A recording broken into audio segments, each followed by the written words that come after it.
My friends traumatized a burglar, but it was so funny we got away with it. In college, I was throwing an Indo-fear party at my house and suddenly felt the need to throw up. Both of the bathrooms were taken, so as a last resort, I ran outside and into the bushes. When I was finally done and looked up, I see my neighbor's window open, which was weird because he was at the party and lived alone. I went over to the window and saw some guy with a travel bag stuffing everything valuable he could fit inside. It took me a minute to realize what I was seeing, but when it hit me, I ran back upstairs telling everyone there was someone robbing the house next door. A few girls called the police, but for the guys, it was already too late. Some of them picked up some brooms, one of them even getting a roll of duct tape, and all ran across to the house next door. The burglar sees them, panics, and tries to leave through the same window. By then, it was already too late because the mob of drunk guys tackled him to the ground and hit him with their brooms. He just laid there absolutely terrified out of his mind. When the rest of the guys came outside, the duct tape guy saw what was going on and started to tie the guy's hands and feet together.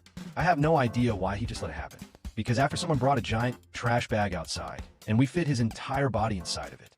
He was wrapped up like a Christmas present with his head sticking out while we continued to tie him up with the entire roll of tape. He just sat there mumbling to let him go, and he'll never come back. The police were still nowhere in sight, and one guy has the idea to go get more stuff to tie him up with.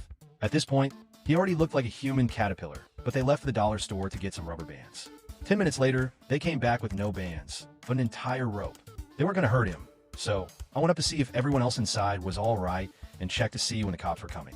5 minutes later, I come back out to see they had somehow tied him upside down to a lamppost, leaving him hanging there. Everybody was still drunk, and the police response time was already so unbelievably slow that by the time they finally got there, 15 minutes later, we had already brought our speakers outside and kept partying around the human caterpillar.